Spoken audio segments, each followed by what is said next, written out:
Okay, thank you very much. It looks like I've overlooked a speaker card, and that was under public comment for Talbott Howard, which is who is in the audience. So Talbott, are you ready to come up?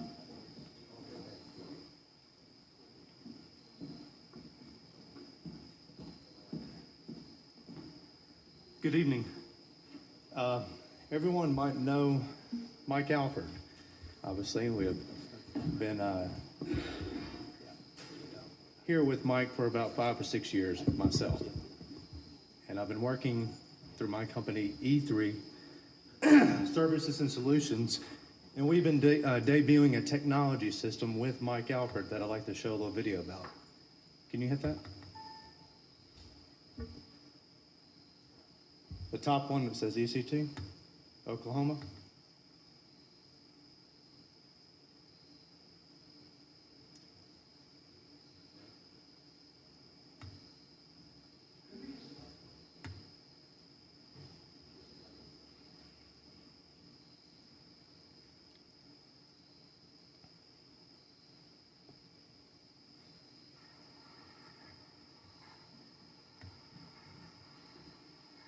We have sound on it.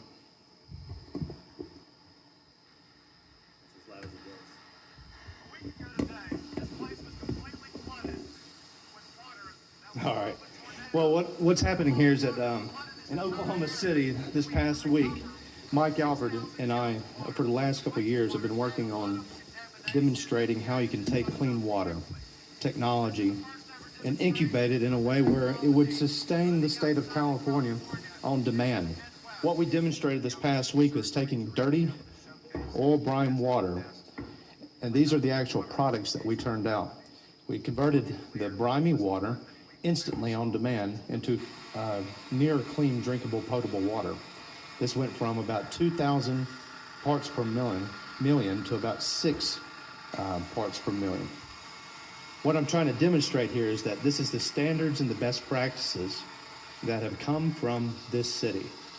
The demonstration here is something that would recover and basically help this, the actual economy find a way to sustain itself.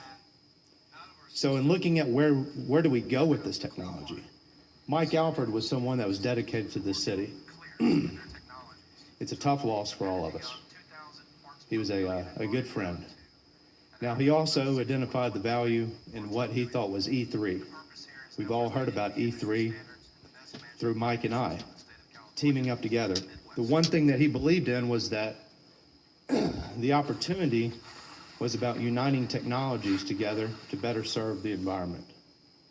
That's what we're doing. You guys have a problem. We're trying to give you a solution.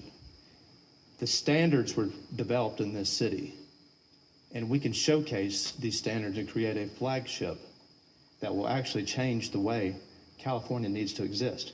And it's happening in Oklahoma. What you guys demonstrated and what you did to support Alford is valued. I thank you for your time. Thank you, Mr. Howard. Let's see if the light's back on. If anybody wants a sip, let me know.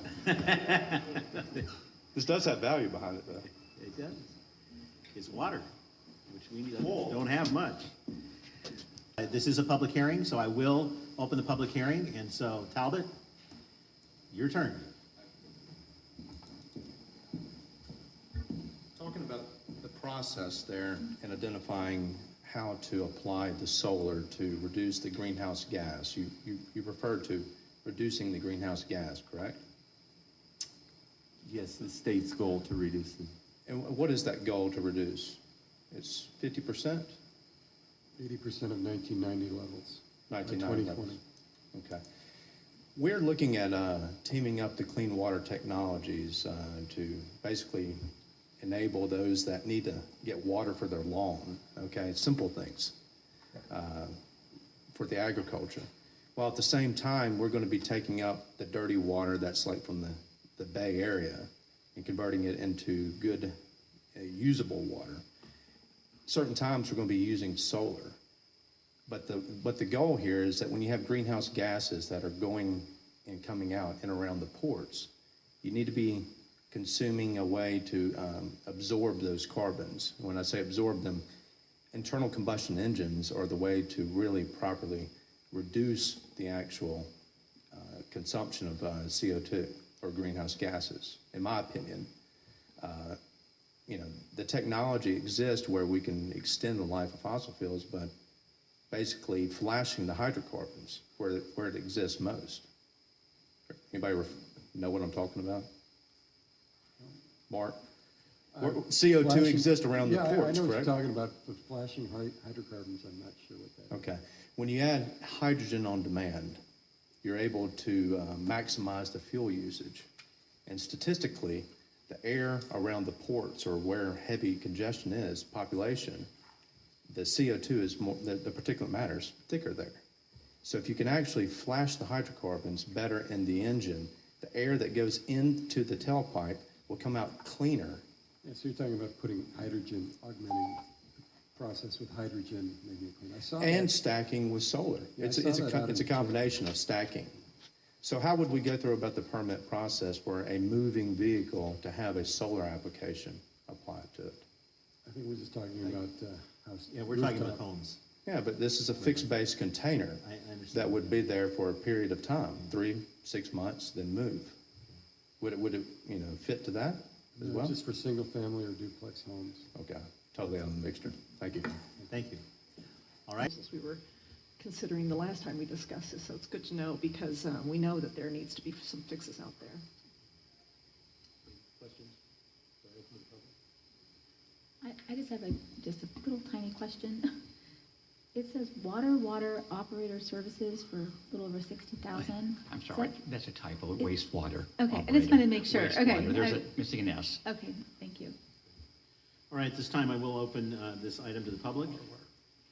Anybody would like to speak on this item? Talbott? In terms of the wastewater capabilities, we would need to know the flow-through rates, what the volumes are and capacity-wise.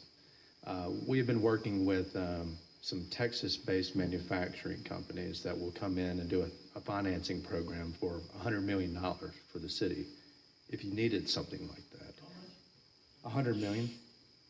They've done this type of infrastructure for ExxonMobil and larger companies where they've done very finite systems for the oil companies, big systems, not in terms of water remediation, but the technology that we bring in, they're willing to do a financing program of a third. As long as we have a good customer, they can pay their bills. I think a city could do this. We could come in and we would do the third in the beginning, and then we would do halfway some type of terms, and then put a warranty on it.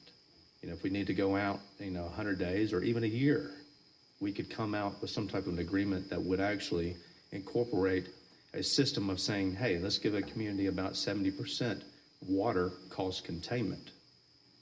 That is that's systems that you can apply into the actual infrastructure. But if you want to get to home systems, smaller home-based operations, we could do the same structure for new neighborhoods. If that helps. Well, I think there's an opportunity down the road for you to look into this. Thank you. All right, anyone else wish to speak on